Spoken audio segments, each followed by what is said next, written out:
नमस्कार दोस्तों। आज ही मेरी शादी हुई थी, लेकिन विदाई के समय मेरी माँ ने कहा, सुरभि, अपने पति को शादी की पहली रात अपने पास मत आने देना। अगर शादी की पहली रात वह तेरे करीब आ गया तो वह तुझे तलाक दे देगा। इसलिए मेरी इस बात का ध्यान रखना कि तेरा पति तुझे छुए ना। मैं हैरान होकर अपनी माँ को देखने लगी। मेरी माँ ने कहा, बस मेरी यह बात मान लो। बस अभी फ़िलहाल जितनी कोशिश हो सके अपने पति से दूर रहना। मैंने कहा, लेकिन मम्मी ऐसा क्यों? वह मेरा पति है और वह क्यों मानेगा? और फिर अभिषेक ने कितनी जिद के बाद मुझे पाया है, फिर वह भला मेरे करीब क्यों नहीं आएगा? और फिर मेरी माँ ने मुझे ऐसी हकीकत बताई कि मैं काँप कर रह गई। मैंने कहा, माँ, आपको यह शादी नहीं करवानी चाहिए थी। आपको कम से कम अभिषेक की ज़िंदगी बर्बाद करने से पहले एक बार तो सोचना चाहिए था। जब यह सच्चाई अभिषेक को पता चलेगी तो उनका पूरा घर ही बर्बाद हो जाएगा। ये आपने अच्छा नहीं किया। मेरी आंखों में आंसू आ गए थे। मेरी माँ ने मेरी ये सच्चाई मुझसे क्यों छुपाई थी? मेरी माँ ने कहा कि यह शादी अभिषेक की जिद पर हुई है। मैंने तो इस रिश्ते के लिए पहली बार ही मना कर दिया था, लेकिन उन लोगों ने जब नहीं माना तो मैंने भी सोचा, अच्छा है तू भी अपने घर की हो जाएगी। हो सकता है समय गुजरने के साथ साथ तेरी ज़िंदगी में भी खुशियाँ के रंग भग जाए, क्योंकि तू कब तक हमारी दहलीज पर बैठी रहती? मैं क्या करती? उदास मन से ससुराल चली आई। मैंने ऐसा ही किया, पति को करीब ना आने दिया। सुहागरात के इस कमरे में वह बेड पर बैठा मेरे हुस्न की तारीफ़ें कर रहा था, और जैसे ही उसने मेरा हाथ छुआ मैंने उसे पीछे की तरफ धकेल दिया। वह हैरान हुआ। मेरा पति अभिषेक मुझे वजह पूछने लगा तो मैंने रोना धोना मचा दिया, लेकिन मैंने नहीं बताया। फिर एक दिन मेरे पति अभिषेक को जब पूरा राज पता चल गया तो मैं किसी को मुंह दिखाने काबिल नहीं रही, क्योंकि मेरे अंदर तो दुल्हन बनी मैं अभिषेक के कमरे में बेड पर बैठी थी और वह मेरे सामने बैठा मुझे बड़ी हैरत से देख रहा था। मेरा पूरा शरीर इस समय बुरी तरह से कांप रहा था। मैं बर्फ़ की तरह ठंडी पड़ चुकी थी। सामने बैठा मेरे पति के तेज़ नज़रें मुझे अपने शरीर के आर पार होती महसूस हो रही थी। वह कहने लगा, क्या बात है सुरभि, क्या ये शादी तुम्हारी मर्जी से नहीं हुई है? मैंने अपनी नज़रों को उठाते ही उसे देखा तो आंसू को रोक नहीं रही सकी। मेरे होठ बुरी तरह से काँप रहे थे और वो बड़े सख्त और गुस्सीली शब्दों में मुझसे वजह पूछ रहा था। मैं चौंक कर भी बोल नहीं पा रही थी कि असल वजह क्या है। उसने दोबारा से मुझसे दहाड़ते हुए पूछा, सुरभि, मैंने कुछ पूछा है तुमसे? उसके इस तरह दहाड़ने पर मैं पूरी तरह घबरा गई थी और ज़ोर ज़ोर से रोने लगी, लेकिन सामने वाला शायद पक्का इरादा कर चुका था कि मुझसे जवाब लिए बिना मुझे छोड़ेगा नहीं। अभिषेक ने फिर तेज़ आवाज़ में कहा, यह रोना धोना बंद करो और बताओ मुझे इनकार की वजह क्या है। अगर तुम यह सोच रही हो कि आज की रात मैं तुम्हारे ये आंसू देखकर पिघल जाऊंगा और आज की रात तुम्हारे करीब नहीं आऊँगा तो यह तुम्हारी गलतफहमी है, और इस गलतफहमी को अपने दिल से निकाल दो। यह कहकर उसने मेरा हाथ अपने हाथ की सख्त पकड़ लिया था, जो पूरी तरह से कांप रहा था। मैंने अपना हाथ खींचने की कोशिश की तो वह मेरे और करीब आ गया। कहने लगा, क्यों सुरभि, क्यों मेरा इम्तिहान ले रही हो? मेरी पसंद की शादी के खूबसूरत जोड़े में सजी मेरी सामने बैठी हो और मुझे खुद के करीब भी आने नहीं दे रही हो। आखिर मैंने ऐसा कौन सा पाप कर दिया है, ऐसी कौन सी गलती की है जो तुम मुझसे दूर भाग रही हो? आज हमारी शादी की पहली रात है। इस शादी को लेकर लड़के और लड़की के दिल में कितने अरमान होते हैं, और तुम आज की रात मुझे खुद के करीब क्यों नहीं आने दे रही हो? आखिर इस सब की वजह क्या है? मुझे कम से कम वजह तो बताओ। हो सकता है मैं तुम्हारी मुश्किल को हल कर दूं। मैं फरिश्ता नहीं हूँ सुरभि, जो लड़की मेरे लिए हर तरह से जायज़ हो चुकी हो उसे यूं सजा सवरा बस देखकर अपना जी जलता रहूं। मैं बड़ी मुश्किल से यह समय काटा है, हर रोज़ तुम्हारी संगत के सपने देखे हैं। धीरे धीरे अभिषेक के कहने का अंदाज नशीला होने लगा था। वह मेरे चेहरे पर झूलते बालों को बड़ी प्यार से देख रहा था और मेरा दिल धड़काना भूल गया था। जितना वह आज बेताब नज़र आ रहा था, मेरे लिए उसे रोकना और भी कठिन इम्तिहान बनता जा रहा था। लेकिन मैं मजबूर थी। जो राज मेरी माँ ने मुझे बताया था, अगर मेरा वह राज अभिषेक जान जाता तो मेरी जान ले लेता, मुझे तलाक दे देता। अभिषेक ने मुझे सोने की चैन मुँह दिखाई में दिया, जिसे पहनते हुए उसकी उंगलियां बेखुदी से मेरे गालों पर रेंगने लगी। एक करंट था जो मेरे पूरे शरीर में लगा था। मैंने झट से उसका हाथ पीछे झटक दिया और खुद भी पीछे हट गई। मैंने कहा, प्लीज़ अभिषेक, मेरी बात समझने की कोशिश करें। अभिषेक, मुझे बस 1 महीने का समय दे दो, मैंने विनती करते हुए कहा। लेकिन अभिषेक पर तो नशा सवार था। वह कुछ भी सुनने के मूड में नहीं था। कहने लगा, वजह बताओ मुझे, वरना मैं जबरदस्ती पर उतर आऊँगा। तुमसे अपना हक वसूल कर लूँ तब भी तुम मुझसे सवाल नहीं करोगी। वह भी शायद ठान कर बैठा था कि मेरी बात नहीं मानेगा, लेकिन अभिषेक की इतनी नज़दीकियाँ मेरे लिए कौन सी नई आजमाइश लाने वाली थी वह मैं नहीं जानती थी, लेकिन मैं उसे रोक नहीं सकती थी। जैसे जैसे वह मेरे करीब बढ़ रहा था मेरे हालात ख़राब होने लगे थे। मैं इस कदर बेहवास हो और परेशान थी कि वही बेहोश होकर बेड पर गिर पड़ी। मेरे कानों में अभिषेक की आवाज़ गूंज रही थी। वह मुझे सुरभि सुरभि पुकार रहा था, मुझे बाजू से हिलाते हुए जा रहा था। शायद उसे अंदाज़ा नहीं था कि मैं होशो-हवास खो बैठी हूँ। शायद मैं होश से बेगाना हो रही थी, या फिर यह उन दवाओं का असर था जो फेरों के बाद अपनी माँ की बातें सुनकर मैंने खाई थी। जो खुलासा मेरी माँ ने मुझ पर किया था, मैं चाहकर भी अपने पति को अपने करीब नहीं आने दे सकती थी। यह भी नहीं था कि मेरी ज़िंदगी में कोई दूसरा मर्द था। मुझे अभिषेक बेहद पसंद था। यह बात भी नहीं थी कि अतीत में मेरे साथ कोई ऐसा हादसा पेश आया था कि मुझे इस राज के खुल जाने का डर था। ऐसा कुछ नहीं था, लेकिन जो समस्या मेरे साथ थी वह शायद ही किसी लड़की के साथ हो। खैर, जब मुझे होश आया तो मैं हॉस्पिटल के कमरे में थी। मेरी सास और अभिषेक मेरे पास खड़े थे। मेरी सास मुझसे मेरी खैरियत पूछ रही थी। लेडी डॉक्टर ने कहा कि अब यह बिल्कुल ठीक है, आप इन्हें घर ले जा सकते हैं। कुछ देर में हम घर आ गए। मेरी सास मुझे आराम का कहकर मेरे कमरे में मुझे छोड़कर चली गई थी। मैं अपने बेड पर लेट गई। घर पर अब भी मेहमान मौजूद थे। शादी वाला घर था, मेहमानों का होना तो कोई बड़ी बात नहीं थी। मुझे अभिषेक की कंजिस की बातों की आवाज़ आ रही थी, जो अभिषेक से मजाक कर रहे थे कि एक ही रात में ऐसा तुमने अपनी पत्नी के साथ क्या कर दिया कि बेचारी बेहोश हो गई। अरे नाजुक सी लड़की थी, प्यार मोहब्बत से काम लेना चाहिए था, और तुमने तो उसे नाजुक से फूल को मसल कर ही रख दिया। लोगों को तो बातें बनाने का मौका मिल गया था। पता नहीं सब लोग क्या समझ रहे थे। मुझे अपने अंदर शर्मिंदगी सी महसूस हो रही थी। मेरी वजह से अभिषेक सबके सामने शर्मिंदगी उठा रहा था। कोई कह रहा था 4 दिन अब कमरे की तरफ भी मत जाना। कोई मेरे सास से कह रहा था आप खुद दुल्हन के पास रहिए, अभिषेक की शक्ल देखकर कहीं दुल्हन फिर से बेहोश ना हो जाए। हंसी और ठहाकों की आवाज़ें ने मुझे अपनी ही नज़रों में गिरा रही थी, लेकिन मैं भी मजबूर थी। अगर असल वजह अपने पति को बता देती तो तलाक देकर वह मुझे धक्के मार कर अपने घर से निकाल देता। अगर कुछ भी ना बताती तो संबंध बनाने के कुछ ही महीने बाद ही वह जान जाता। मैं किस मोड़ पर आकर खड़ी हो गई थी। कुछ दिन तक मेरी सास ही मेरे पास आती रही, मुझे खाना भी खिलाती। बहुत ही नरम दिल औरत थी, बहुत ही अच्छी और मोहब्बत करने वाली। धीरे धीरे सारे मेहमान भी जा चुके थे। मेरी तबीयत भी अब सुधर चुकी थी, इसलिए मैंने खुद ही किचन के काम संभाल लिया। हालांकि मेरी सास ने मुझे बहुत मना किया था। अभिषेक बहुत चुप चुप सा था, खाने के बीच भी मुझे शिकवा भरी नज़रों से देखता रहता। मेरी ससुराल में बस मेरी सास और मेरे पति ही रहते थे। अभिषेक मेरी सास की इकलौती औलाद थी। वैसे तो सब मेहमान जा चुके थे, लेकिन मेरी सास ने अपने दोस्त और उसकी बेटी को अपने पास ही रोक लिया था।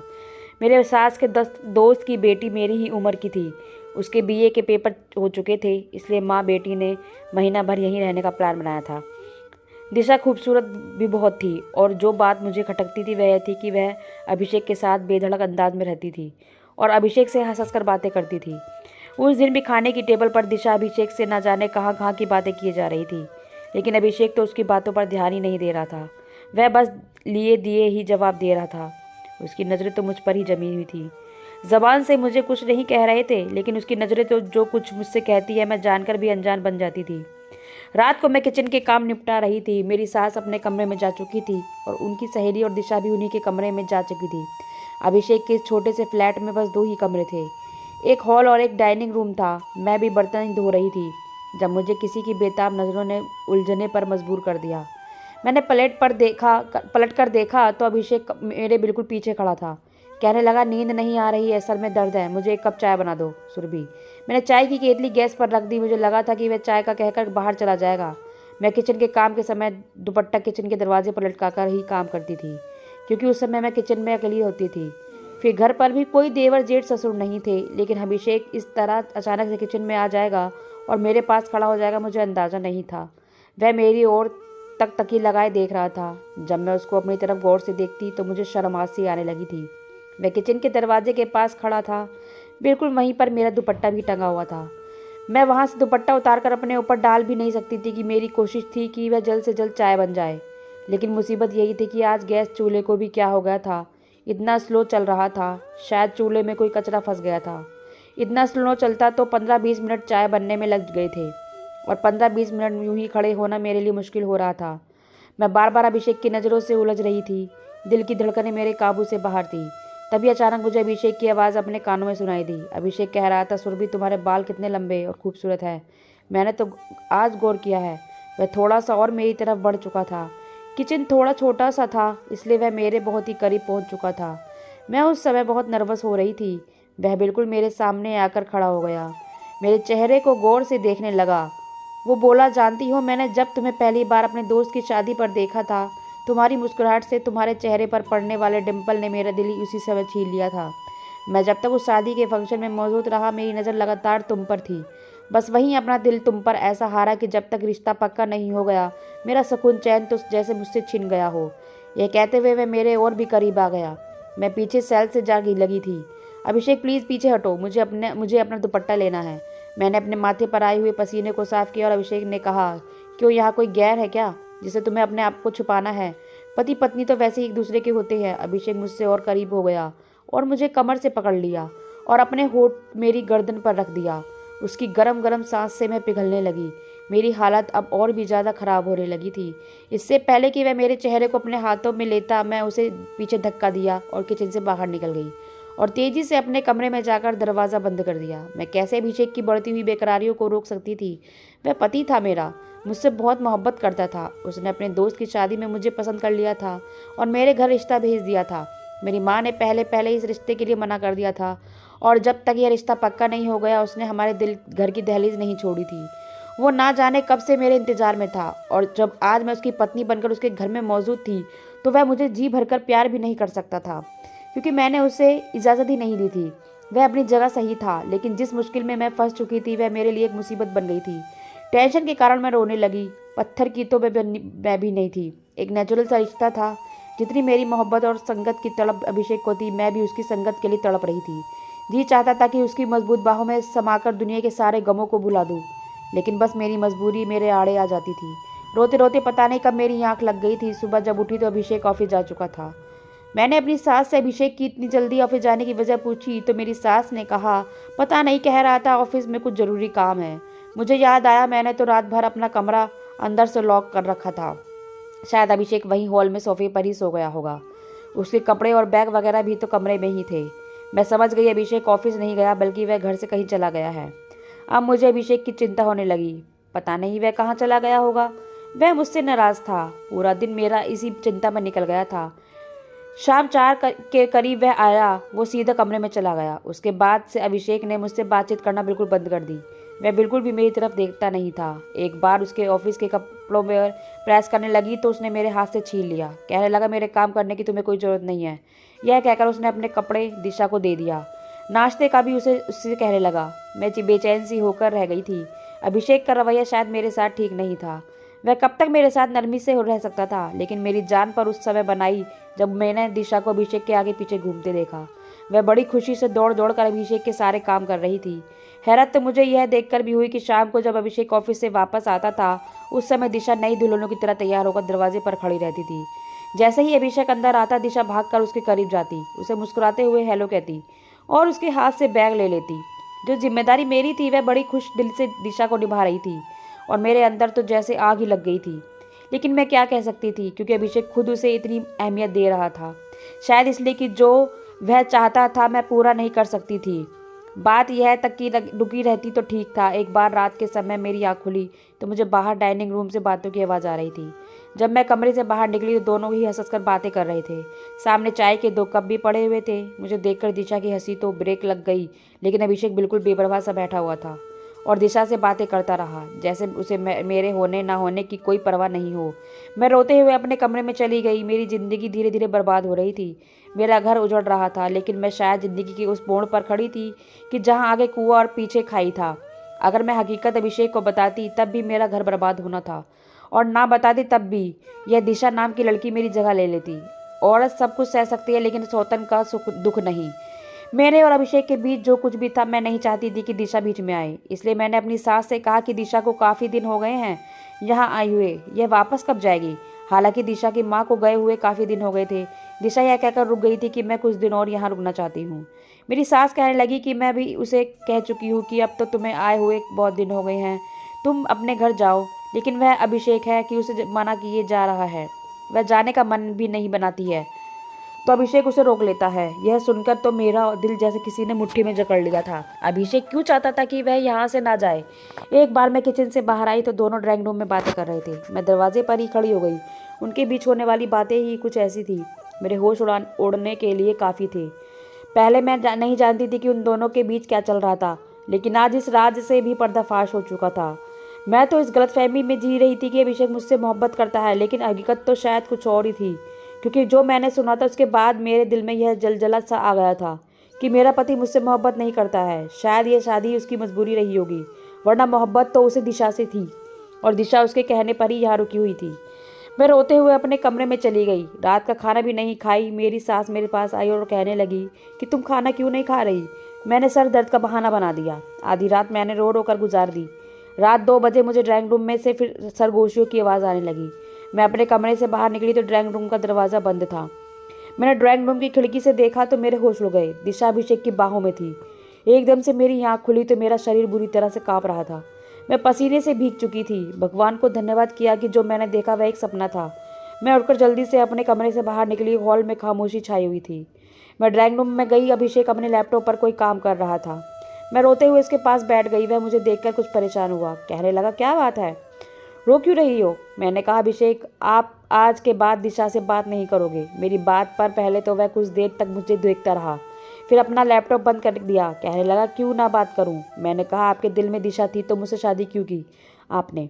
वह कहने लगा, मुझसे बहुत ही बड़ी भूल हो गई जो मैंने दिशा की कदर ही नहीं की और तुम्हारे हुस्न का दीवाना बन बैठा और तुमसे शादी कर ली। दिशा मुझसे पहले से मोहब्बत करती है और मुझसे शादी करना चाहती है और अब मुझे भी इस बात का एहसास हो गया है, इसलिए मैं दिशा से शादी करना चाहता हूँ। यह सुनकर तो मेरा दिमाग ही चकरा गया था। मैं फूट फूट कर रोने लगी। मैंने कहा, आप ऐसा नहीं कर सकते, मुझे यूँ बर्बाद नहीं कर सकते। मैं मर जाऊंगी आपके बगैर। अभिषेक, मैं आपसे बहुत मोहब्बत करती हूँ। मेरी बात सुनकर अभिषेक ने मेरा हाथ पकड़ा और कमरे में लेकर आया और कमरे का दरवाज़ा बंद कर दिया। कहने लगा, बस यही तो सुनना चाहता था। मैं ये जानना चाहता कि तुम्हारे दिल में क्या है, इसलिए मैंने दिशा से विनती की थी कि वह मेरे साथ मिलकर यह ड्रामा करे। सुरभि, दिशा मेरी सगी बहन है। मम्मी की सहेली की कोई औलाद नहीं थी, इसलिए मम्मी ने दिशा को उन्हें दे दिया था। यह बात मेरे लिए एक नया खुलासा थी। फिर अभिषेक बोला कि तुम्हारी दूरियों ने मुझे बेहद परेशान कर रखा था। मुझे लगा शायद तुम किसी और से मोहब्बत करती हो, इसलिए मुझसे दूर रहने के बहाने ढूंढती हो। इसलिए मैंने दिशा के साथ मिलकर यह ड्रामा किया और आज तुम्हारे इजहार ने मेरे अंदर एक इत्मीनान और सुकून भर दिया है। शायद तुम्हारी मुझसे दूरी एक नेचुरल झिझक थी। अभिषेक मेरे करीब आने लगा, इतना करीब कि उसने मुझे अपनी बाहों में भर लिया। अभिषेक ने बदहोश होते हुए कहा, सुरभि, अपने दिल दिमाग से सारा डर निकाल दो। मैं तुम्हारा पति हूँ, तुमसे बेइंतहा मोहब्बत करता हूँ, तुम्हें कभी कोई तकलीफ नहीं पहुँचाऊँगा। इस बार मैं उसे रोक नहीं पाई क्योंकि अपनी ज़ुबान से मैं इजहार मोहब्बत कर चुकी थी। पूरी रात मेरी डर में गुजरी थी कि जिस दिन मेरा सच अभिषेक को पता चल गया वह दिन मेरा इस घर में आखिरी दिन होगा। खैर, मेरी संगत पाकर अभिषेक बेहद खुश था। कुछ दिनों बाद दिशा भी वापस चली गई थी। बस मेरा दिल हर समय डर के साए में रहता था कि जब मेरी सच्चाई का पता अभिषेक को होगा तो मेरा क्या होगा। हमारी शादी को कुछ ही महीने गुजर पाए थे जब एक बार मेरी सास खाने के बीच कहने लगी, अभिषेक, मुझे जल्द से जल्द पोते या पोती की खुशखबरी भी सुना दो। तुम्हें मेरी इकलौते बेटे हो और मैं चाहती हूँ कि मैं जल्द से जल्द दादी बन जाऊँ। इस सुने आंगन में एक छोटे से बच्चे की किलकारियाँ गूंजे। यह सुनते ही मेरे हाथ से प्लेट गिर गया। मैंने जल्द से प्लेट उठाई। अभिषेक ने मेरी तरफ से देखकर कहा, क्या बात है सुरभि, तुम इतना परेशान क्यों हो रही हो। मैं उसे क्या जवाब देती, मेरी तो भूख ही मिट चुकी थी। फिर अभिषेक ने मुस्कुराते हुए अपनी माँ को तसल्ली दी कि माँ, अभी इतनी जल्दी क्या है आपको, यह खुशखबरी भी जल्दी मिल जाएगी। लेकिन मेरी सास को तो बहुत ही जल्दी थी और शायद उनकी यह जल्दबाजी कुछ नेचुरल भी थी। उनके 2 ही तो बच्चे थे। दिशा को उन्होंने अपनी सहेली को दे दिया था। उनके पास सिर्फ अभिषेक था। न जाने कितने वर्षों से यह घर सूना पड़ा हुआ था, इसलिए उन्हें बच्चों की बहुत ज़्यादा जल्दी थी। अपनी माँ के बार बार कहने पर भी अभिषेक मुझे एक लेडी डॉक्टर के पास ले गया। उसने बहुत से टेस्ट लिख कर दिए। मेरा दिल बेहद बेचैन था। जो भी हो रहा था अच्छा नहीं हो रहा था। मैंने डरते डरते अभिषेक से कहा कि मम्मी को इतनी भी जल्दी क्या है बच्चे की। अभिषेक ने तो मेरा हाथ कम कर बोला, सुरभि, बच्चे तो मुझे भी बहुत पसंद है। मैं तो चाहता हूँ भगवान मुझे एक ही बार में 2 बच्चे दे दे। अभिषेक की बात तो मेरा दिल दहलाने के लिए काफ़ी थी। जो हकीकत मेरी माँ ने मुझे बताई थी, मैं जानती थी कि मैं इस खुशी को अभिषेक को नहीं दे सकती। और जिस दिन यह बात अभिषेक को पता चली वह दिन मेरा इस घर में आखिरी दिन होगा। वह मुझे कभी भी सच्चाई के साथ स्वीकार नहीं करेगा। फिर वह समय भी आ गया जिस दिन मेरा अल्ट्रासाउंड हुआ था। उस दिन मेरी रूह जैसे शरीर से निकल रही थी। जिस तरह से अल्ट्रासाउंड करने वाली बार बार मेरे चेहरे की तरफ देखती तो कभी अल्ट्रासाउंड की स्क्रीन की तरफ, तो मेरी जान जाती हुई महसूस हो रही थी। मेरी आंखों से आंसू बहने लगे। मैं डॉक्टर से विनती की कि वह मेरे बारे में मेरे पति को कुछ ना कहे, लेकिन वह कहने लगी, यह तुम कैसी बातें कर रही हो, हमें यह ऑर्डर नहीं है और वैसे भी अगर मैं नहीं बताऊंगी तो कोई और अल्ट्रासाउंड वाला बता देगा। यह बात ज़्यादा दिनों तक छुप नहीं सकती। भला इसी में है कि आप अपने पति को खुद ही सच्चाई बता दें। मैं उससे विनती करने लगी कि मेरा घर टूट जाएगा, लेकिन शायद मेरी किस्मत ही खराब थी। मेरी रिपोर्ट अभिषेक तक पहुंच गई थी। जैसे ही लेडी डॉक्टर ने वह रिपोर्ट देखी तो मुझे हैरत से देखने लगी और उसने मेरी रिपोर्ट की सारी सच्चाई अभिषेक को बता दी। और मैं यूं थी कि पत्थर की तरह कुर्सी पर बैठी हुई थी। मेरा सच अभिषेक को पता चल चुका था। अभिषेक के बदलते हवाल और बदलती रंगत मेरी जान निकाल रही थी। घर जाते ही मेरे सास ने अभिषेक से मेरी रिपोर्ट के बारे में पूछने लगी तो अभिषेक कहने लगा, अभी डॉक्टर ने कुछ नहीं बताया है। यह सुनकर मुझे थोड़ी राहत मिली, क्योंकि अगर मेरी सास को पता चल जाता तो उसी वक्त मेरे हाथ पकड़कर मुझे घर से निकाल देती। मैं चुपचाप अपने कमरे में चली गई। उस समय मेरी बेचैनी अपने चरम सीमा पर थी। मेरी जान निकली हुई थी। अभिषेक ने न जाने कब में आकर मुझे कौन सी सज़ा सुनाने वाला था। अभिषेक जब कमरे में आया तो उसकी आंखें लाल थी। मेरा दिल था कि धड़कना भूल गया और मेरे आंसू बह रहे थे। वह मेरे पास आकर बैठा और कुछ देर मुझे खामोशी से देखता रहा। उसने जवान से तो कुछ नहीं कहा, लेकिन नज़रें से बहुत कुछ कह रहे थे कि इतनी बड़ी बात मुझसे क्यों छुपाई। मैं बस लगातार आंसू बहा रही थी। मैंने खुद को तकदीर के हवाले कर दिया था। थोड़ी देर बाद अभिषेक कहने लगा, बस एक बात बता दो सुरभि, क्या तुम यह बात पहले से जानती थी? मैंने नाम में सर हिला दिया। मैंने कहा, मेरी माँ ने मुझे शादी की रात फेरों से कुछ देर पहले ही बात बताई थी। यही वजह थी कि मैं आपको अपने करीब आने से रोकती थी, ताकि आप यह सच जानकर मुझे तलाक न दे दो। यह कहकर मैं रोने लगी। वह कहने लगा, तुमने अच्छा नहीं किया सुरभि। तुम जानती थी कि मैं इकलौता हूँ। मेरी माँ को औलाद चाहिए। तुम्हारी माँ अगर सच्चाई जानती थी तो उन्होंने हमें अंधेरे में रखकर गलत किया है। यह कहकर अभिषेक कमरे से बाहर निकल गया। पूरी रात वह कमरे में नहीं आया। मेरी माँ ने मुझे शादी की रात रोते हुए यही तो बताया था कि मेरे अंदर जन्म से ही बच्चेदानी मौजूद ना थी। मैं कभी भी माँ नहीं बन सकती थी। 14-15 साल की हुई थी तो मुझे पीरियड्स नहीं आए थे। मेरी माँ को भी चिंता हुई थी। मैं 16 साल की भी हो गई, लेकिन पीरियड्स नहीं आए। फिर वह मुझे एक लेडी डॉक्टर के पास लेकर गई थी, जहाँ मेरा अल्ट्रासाउंड हुआ था। लेकिन मेरी माँ ने उस समय मुझसे मेरी सारी हकीकत छुपा ली थी। उन्होंने यही कहा था कि तुम्हारे अंदर थोड़ी सी कमी है, जो समय के साथ साथ ठीक हो जाएगी और तुम नॉर्मल हो जाओगी। मैं भी इस बात को भूल गई थी और अपनी ज़िंदगी में मग्न हो गई। लेकिन शादी की रात फेरों से ठीक पहले मेरी माँ ने मुझे ये सच्चाई बताई थी। फिर मुझे यह भी कहा गया कि जितना हो सके तुम अभिषेक से दूर रहना, क्योंकि अगर वह तुमसे संबंध बनाएगा तो जाहिर है कुछ समय के बाद बच्चे के बारे में भी कहेगा, और उसके लिए जब वह तुम्हें डॉक्टर के पास लेकर जाएगा तो यह हकीकत उस पर खुल जाएगी। और आज वह दिन आ चुका था। मेरी हकीकत अभिषेक पर खुल चुकी थी। मैं फूट फूट कर रो रही थी, लेकिन वह एक बार भी मेरे आंसू पोंछने नहीं आया। सुबह तक मैं समझ चुकी थी कि मुझे क्या फैसला सुनाया जाने वाला है। जब मैं सुबह कमरे से बाहर निकली तो अभिषेक अपने ऑफिस जा चुका था। पूरा दिन मेरा बेचैनी से गुजरा था। जब वह घर वापस आया तो उसके चेहरे पर एक उदासी सी छाई थी। उसने हाथ में रिपोर्ट पकड़ी थी जो मेरी सास के सामने रखी थी। मेरी तो जान ही निकल गई थी। लेकिन फिर मुझे पता चला कि मेरी सास बिल्कुल अनपढ़ है। कहने लगी, अभिषेक मुझे इन रिपोर्ट का क्या पता कि इसमें क्या लिखा है। मुझे बताओ कि अभिषेक इस रिपोर्ट में क्या लिखा है। अभिषेक कहने लगा कि माँ, मैं आपको कभी भी वारिस नहीं दे सकता, क्योंकि मेरे अंदर बच्चा पैदा करने की सलाहियत नहीं है। मुझे कभी भी औलाद नहीं हो सकती। यह कहकर वह अपनी माँ की गोद में सर रखकर रोने लगा। मेरी सास के गले लग गया और कहने लगा, माँ, मैं एक बांझ मर्द हूँ। भगवान के लिए मुझे दोबारा औलाद के लिए मत कहिएगा। मैं आपको सब कुछ दे सकता हूँ सिवाय औलाद के। यह सुनकर मेरी रंग फीका पड़ गया था।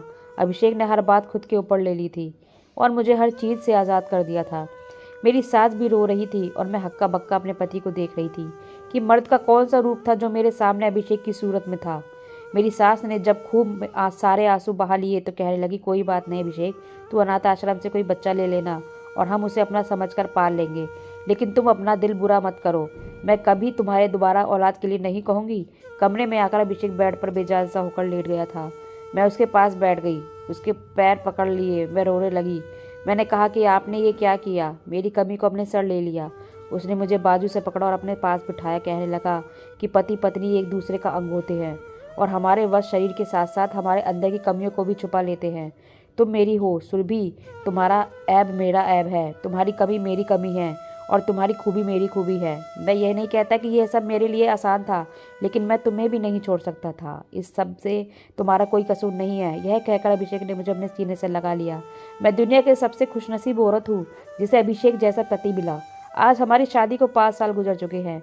दिशा की भी शादी हो चुकी है और उसने 2 जुड़वा बेटों को जन्म दिया। एक बेटा दिशा ने मुझे और अभिषेक को दे दिया। मैंने खुशी खुशी दिशा को बेटे को अपना लिया।